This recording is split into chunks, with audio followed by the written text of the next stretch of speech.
चलिए फिर आज के लेक्चर को स्टार्ट करते हैं। आज के लेक्चर में क्या है, आज के लेक्चर में है एंटी प्रोटोजोअल एजेंट और ये यूनिट 4 चल रहा है, यानी कि सीरियल नंबर 4 चल रहा है जीटीयू के सिलेबस के हिसाब से। तो सिलेबस के हिसाब से हम लोग जो है वो यूनिट 4 में प्रोटोजोअल कर रहे हैं और इसके बाद जो आएगा वो हेलमेंटिक्स और सल्फोनामाइड्स एंड सल्फोन्स आएंगे। और इससे पहले इसी चैप्टर में हमने क्या किया, इससे पहले वाले लेक्चर में हमने क्या ख़त्म किया था, उसमें हमने एंटी फंगल ख़त्म किया था, बराबर। तो आज का लेक्चर कंटिन्यू करते हैं और आज के लेक्चर में हम लोग क्या पढ़ेंगे और बाकी के जो लेक्चर हैं वो आपको प्लेलिस्ट में मिल जाएंगे, बराबर। तो आज क्या पढ़ेंगे, आज पढ़ेंगे एंटी प्रोटोजोअल एजेंट्स। क्या पढ़ेंगे आज? एंटी प्रोटोजोअल एजेंट्स, जिसको एंटी एमिबिसाइडल भी बोलते हैं, बराबर, जिसको एंटी एमिबिसाइडल ड्रग्स भी बोलते हैं। तो जैसा कि आपको नाम पर से पता चल रहा होगा, साइडल मतलब किल कर देना पूरा, बराबर। ये आपने पहले ही पढ़ा, बैक्टीरियोस्टैटिक बैक्टीरियोसाइडल वाला, बराबर।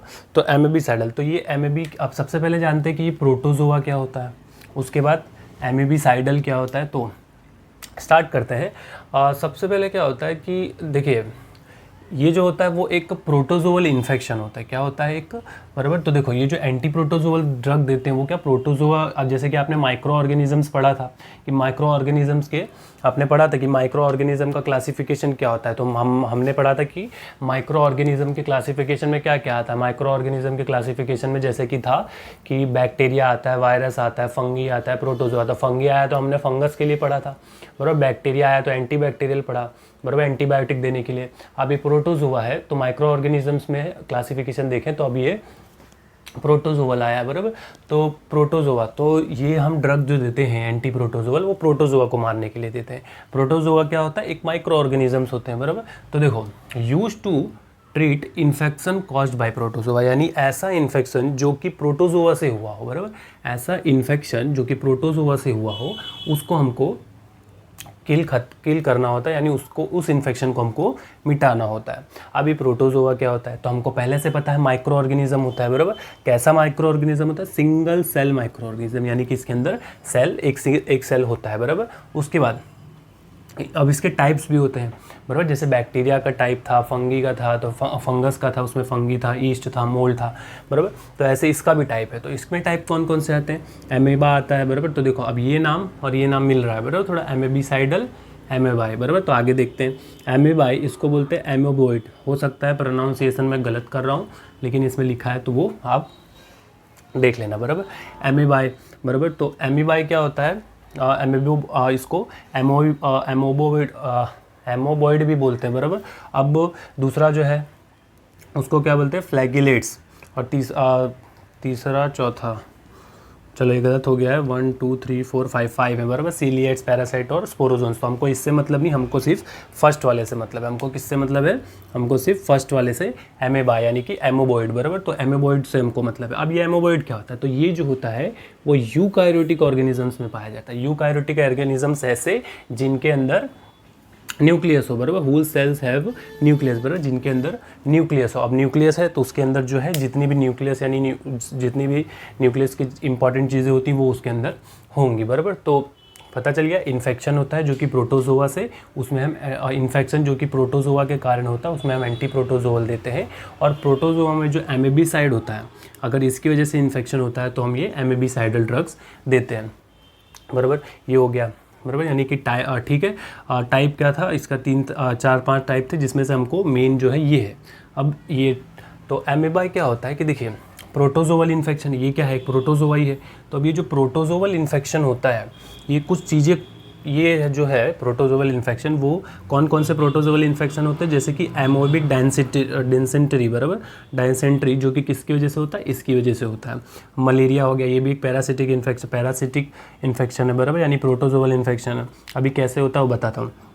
फिर एक थर्ड होता है, ये सब क्या डिजीज़ है, बराबर। African sleeping sickness. African sleeping sickness जैसे कि क्या होता है कि जो रूरल एरियाज़ होते हैं, जैसे कि अफ्रीका में बहुत जगह देखी होगी, क्या होता है? बहुत गंदगी होती है, कहीं कहीं क्या है, बहुत ज़्यादा गंदगी होती है। तो जहाँ पे बहुत गंदगी होती है, तो जैसे कि इन लोगों को ये कुछ बीमारियाँ हैं, बराबर, तो वो बीमारियाँ जब फ्लाइज के थ्रू ट्रांसफ़र होती हैं, फिर वो जो बीमारी पर्सेंट है उसका जो फीसस होता है उसके ऊपर फ्लाइज जाके बैठती, तो वो फ्लाइज जो है किसी और के खाने में बैठती, तो उसको क्या होता है, इंटेस्टिनल इन्फेक्शन होने लगता है। तो ये जो पूरा प्रोटोजोअल इन्फेक्शन होता है वो ज़्यादातर इंटेस्टिनल इन्फेक्शन होते हैं, सेक्सुअल इन्फेक्शन होते हैं, बराबर। तो ये सब अलग अलग प्रकार के इन्फेक्शन में आते हैं जो कि प्रोटोजोआ के कारण होता है। अब प्रोटोजोअल में जैसे कि एमोर्बिक डायसेंटरी हो गया, ये कहाँ पे, इसमें कोलन में इन्फेक्शन होता है, बराबर।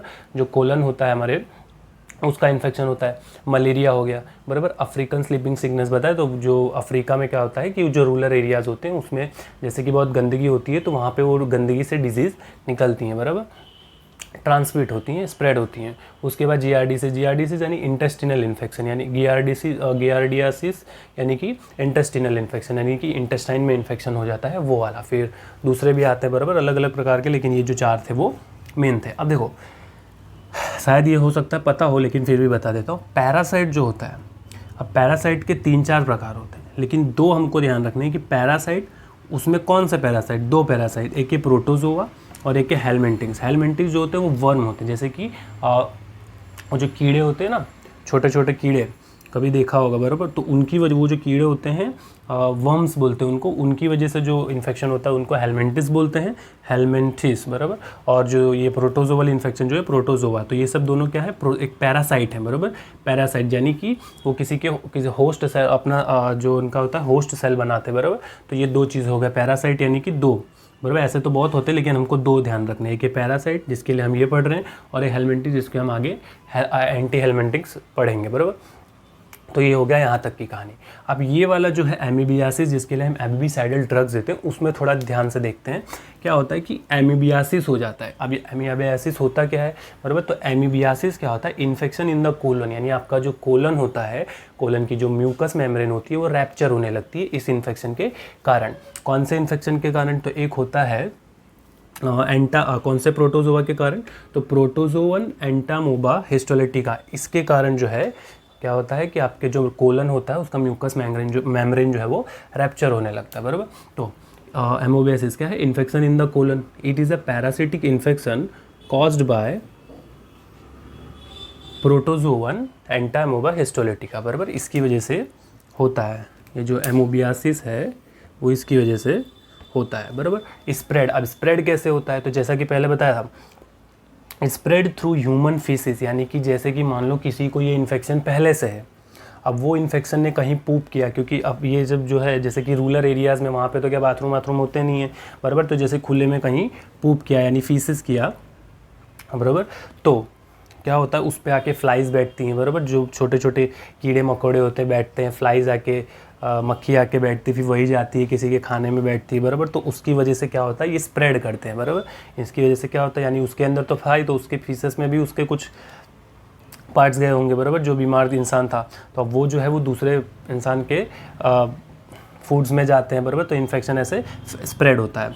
तो अब इसमें जब ये हो जाता है, जैसे किसी पर्सन को एमीबियासिस हो गया, यानी कि एमोर्बिक डायसेंटरी हो गया, कोलन में इन्फेक्शन हो गया, तो उसको क्या आएगा, उसका लूज स्टूल होगा, यानी ये जो लूज स्टूल है, यानी कि जब आप 2 नंबर करने जाएंगे तो वो लूज स्टूल होगा, यानी लूज पूप होगा, बराबर, एकदम लूज होगा, बराबर। एक हार्ड स्टूल होता है, एक लूज स्टूल होता है, बराबर। कॉन्स्टिपेशन और वो उसमें पढ़ेंगे तब आएगा फार्माकोलॉजी में, बराबर। तो ये था हमारा इसका इंट्रोडक्शन। अब इसके बाद इसके ड्रग्स पढ़ेंगे और उसका मैकेनिज्म ऑफ एक्शन पढ़ेंगे। तो क्लासिफिकेशन लिख दिया, रेडी है। क्लासिफिकेशन देख लीजिए एंटी प्रोटोजोअल का। तो उसमें कौन से आते हैं क्लासिफिकेशन जो है एमोबियासिस के लिए, यानी एमोबिसाइडल ड्रग, तो उसमें कौन कौन से आते हैं, उसमें आता है ल्यूमल एमोबिसाइड्स, मतलब 2 चीज़ें होती हैं, जैसे कि एक हो गया ल्यूमल एमोबिसाइड्स। अभी ये सब चीज़ क्या है, इनका मतलब क्या होता है वो मैं आगे मैकेनिज्म ऑफ एक्शन बताऊंगा तब बता दूंगा। यानी कि इसमें क्या होता है, ल्यूमेबल एमोबिसाइड्स आते हैं जो कि क्या करते हैं, एक्ट ऑन पैरासाइट, यानी कि जो कोलन में इन्फेक्शन वो होता है जो पैरासाइट की वजह से होता है, उस पैरासाइट पे काम करते हैं in the lumen of the bowel, यानी बोवेल में जो ल्यूमन होता है वहाँ पे जो पैरासाइट होता है वहाँ पे इन्फेक्शन पे काम करता है। ये किस लिए दी जाती है, फॉर ट्रीटिंग इंटेस्टिनल इन्फेक्शन, यानी इंटेस्टाइन में जो इन्फेक्शन हुआ होता है उनके लिए दी जाती हैं। तो ABC 3 तरह की ड्रग्स आती हैं। एक होता है अमाइड, यानी कि जो अमाइड ग्रुप्स वाली होती हैं वो ये हैं, और जो B वाली हैं वो 8 हाइड्रोक्सीक्यूनोलाइंस, यानी कि जो 8 हाइड्रोक्सीक्यूनोलाइंस की होती हैं वो ये वाली होती हैं, और एंटीबायोटिक, बराबर। तो अमाइड में कौन सी है, डिलॉक्सानाइड फ्यूरोएट, बराबर, उसमें कौन सी हैं, डिलॉक्सानाइड फ्यूरेट, बराबर, ये पूरा एक ही ड्रग का नाम है। और दूसरा कौन सा है, नीटाजॉक्सानाइड, बराबर, नीटाजॉक्सानाइड, बराबर, ये हो गया, ठीक है। अब एक दूसरा देख लेते हैं, 8 हाइड्रोक्सी क्यूनोलाइंस में कौन कौन सा देते हैं, क्यूनी आइडो, हाँ, क्वीन आइडो क्लोर, बराबर, क्वीन आइडो क्लोर। और तीसरी कौन सी है, डाई आइडो हाइड्रोक्सी क्यून, बराबर, ये है पूरा, बहुत नाम बड़े बड़े हैं थोड़े, बराबर। तो ये इतना एक ड्रग है और ये इतना एक ड्रग है। उसके बाद एंटीबायोटिक में टेट्रासाइक्लिन आता है। उसके बाद टिश्यू सिस्टमिक, यानी जो टिश्यू में टिश्यू रैप्चर्स होते हैं ना, उसका जो एमएबी साइड यानी टिश्यू पे होते हैं, प्रेजेंट्स होते हैं पैरासाइट, उनके लिए दी जाती है। तो उसमें कौन सा आता है, टिश्यू यानी सिस्टमिक, यानी जो सिस्टमिक पे वर्क करती हैं वो वाले, बराबर। तो एमएबी साइड कौन कौन से हो गए, जैसे कि मिक्स्ड एमएबी साइड, मिक्स यानी इंटेस्टिनल पे भी काम करेंगे और एक्स्ट्रा इंटेस्टिनल यानी इंटेस्टिनल के अलावा उसके आसपास के एरिया में भी काम करते हैं, वो वाली एमोबियासिस के लिए। तो कौन सी हो गया, मेट्रोनिडाजोल हो गया, टीनिडाजोल हो गया। हमारा मेन जो ड्रग है वो ये है, बराबर, मेन जो ड्रग है वो ये है, टीनिडाजोल हो गया, बराबर, ऑर्निडाजोल हो गया, फिर एमिटाइन हो गया और डाईहाइड्रोएमिटाइन, बराबर, डाई नहीं, डीहाइड्रो एमिटाइन, बराबर। और उसके बाद फॉर एक्स्ट्रा इंटेस्टिनल, बराबर। तो ये ठीक है, तो ये जो है वो दोनों के लिए होती है, मिक्स यानी इंटेस्टिनल और एक्स्ट्रा इंटेस्टिनल। लेकिन जो ये क्लोरक्यूनाइन होता है, क्लोरक्यून किसके लिए होता है, क्लोरक्यून होता है फॉर एक्स्ट्रा इंटेस्टिनल एमोबियासिस, बराबर। तो ये हो गया। अब इसके बाद इसका मैकेनिज्म ऑफ एक्शन देखते हैं, मोड ऑफ एक्शन देखते हैं। मोड ऑफ एक्शन में इसका क्या है, देखिए इसमें क्या होता है कि ओवरऑल मोड ऑफ एक्शन देख लेते हैं। ओवरऑल मोड ऑफ एक्शन क्या होता है कि ये जो ड्रग्स होते हैं वो क्या करते हैं, इंटरफियर करते हैं विद द रिप्रोडक्शन और डैमेज द प्रोटोजोअल डीएनए। यानी कि क्या करते हैं, इनके सेल में जाके इनका जो प्रोटोजोअल डीएनए होता है, बराबर, इनका जो प्रोटोजोअल यानी कि प्रोटोजोआ का जो डीएनए होता है उसको डैमेज करते हैं और रिप्रोडक्शन को जो है इंटरफियर करते हैं, यानी कि रिप्रोडक्शन को रोक देते हैं, बराबर। जिससे कि क्या होता है, limit the spread of infection, जिससे कि इन्फेक्शन जो है वो स्प्रेड नहीं होता। ये है ओवरऑल मैकेनिज्म पूरा एंटी प्रोटोजोअल और एंटी एमएबीसाइडल के लिए, बराबर। अभी कहाँ पे, तो एमएबीसाइडल कहाँ पे होता है, कोलन में होता है, तो कोलन में ये सब होता है प्रोसेस, बराबर। तो हमारी ड्रग जो है वो क्या करती है, प्रोटोजोअल डीएनए का प्रोटोजोआ के डीएनए को डैमेज कर देती है, जिससे कि रिप्रोडक्शन इंटरफेयर हो जाता है, नहीं रिप्रोडक्शन रुक जाता है, जिससे कि इन्फेक्शन का स्प्रेड जो है वो कम हो जाता है, स्प्रेड नहीं होता है। उसके बाद एक इम्पॉर्टेंट आता है कि मेट्रोनिडाजोल। मेट्रोनिडाजोल का मैकेनिज्म सबसे पहले जानते हैं कि मेट्रोनिडाजोल का क्या काम होता है। तो देखिए ये जीआईटी इन्फेक्शन में काम आता है, ट्राइकोमोनासियासिस इन्फेक्शन होता है, सेक्सुअली ट्रांसमिटेड डिजीज़ है, उसमें होता है, बराबर। शायद फीमेल वाला है, फीमेल के लिए होता है, और मेल में शायद सेनेप्सिस आता है वो वाला, बराबर। और गार्डियासिस तो पता ही है कौन सा था, इंटेस्टिनल इन्फेक्शन। और एमोबियासिस तो हम पढ़ चुके हैं, तो बराबर। तो मेट्रोनिडाजोल जो है इन जगह पे काम आती है, मोस्टली जीआईटी इन्फेक्शन के लिए काम आती है, और ये ट्राइकोमोनोनियासिस के लिए काम आती है। तो अब इसका भी मैकेनिज्म ऑफ देख लेते हैं, बराबर। तो मैकेनिज्म ऑफ एक्शन क्या है कि मेट्रोनिडाजोल जो है वो एरोबिक या एनारोबिक प्रोटोजोआ बैक्टीरिया में जाता है, क्या होता है वहाँ पे जाके ये क्या होता है, डिफ्यूज़ होता है, क्या होता है, डिफ्यूज़ होता है, जिससे कि फिर क्या करता है वो एनारोबिक, अब उसमें जाके क्या करता है, इनहिबिट करता है प्रोटीन सिंथेसिस। ये जो प्रोटीन सिंथेसिस है उसको इनहिबिट करता है, कैसे, by interfering with the DNA, यानी डीएनए का जो स्ट्रक्चर है वो चेंज कर देता है, जिससे कि उनका प्रोटीन सिंथेसिस रुक जाता है, रेप्लिकेशन प्रोसेस रुक जाता है, बराबर। फिर जिससे कि क्या होता है, कॉज क्या होता है इसका, जिससे कि जब हम डीएनए के साथ इंटरफेयर करेंगे या प्रोटीन सिंथेसिस को इनहिबिट करेंगे तो क्या होगा, जो डीएनए स्ट्रक्चर और स्ट्रैंड ब्रेकरेज, यानी कि जो स्ट्रैंड होते हैं ना, ऐसे जो ऐसा बनता है स्ट्रैंड, उसमें क्या होता है, ब्रेकरेज, यानी कि उनका जो वो बिगड़ जाता है, बराबर, ऐसे बीच बीच में ब्रेक हो जाता है, तो वो क्या होता है, चेंज हो जाता है, जिससे कि क्या होती है, सेल डेथ हो जाती है, बराबर। तो ये जो है ये नॉर्मल मैकेनिज्म ऑफ एक्शन है। बाकी इसमें अलग से अगर जीपैट की तैयारी कर रहे हो तो वो अलग से, तो अगर जीपैट की तैयारी कर रहे हो तो ये जो है ये बहुत ही कम है, उसके लिए तो अलग से आता है। फिर उसमें होता है ना कि 5 नाइट्रो पोजीशन पे रिप्लेस होता है वो सब अलग आता है। तो जीपेट कर रहे हो तो उसमें उसके लिए ये नहीं है बराबर। ये नॉर्मल अगर आपको एग्ज़ाम में लिखना हो तो वो मैकेनिज़्म आप ये लिख सकते हैं बराबर। तो यहाँ पे जो है हमारा एंटी प्रोटोजोअल ख़त्म होता है बराबर। इसके एडवर्स इफ़ेक्ट और यूजेज जो है वो गूगल कर लीजिएगा, बहुत ही आसान है, मिल जाएगा बराबर। तो एंटी प्रोटोजोअल और एमिबिसाइडल जिसको कहते हैं वो हमारा यहाँ पे ख़त्म होता है। अब इसके बाद जो है, इसके बाद हमारा हेलमेंटिक्स है और सल्फोनामाइड सल्फोन, वो दो ख़त्म करके हम ये चैप्टर को ख़त्म करेंगे। ठीक है, तो आज का जब लेक्चर जो है यहाँ पे ख़त्म होता है।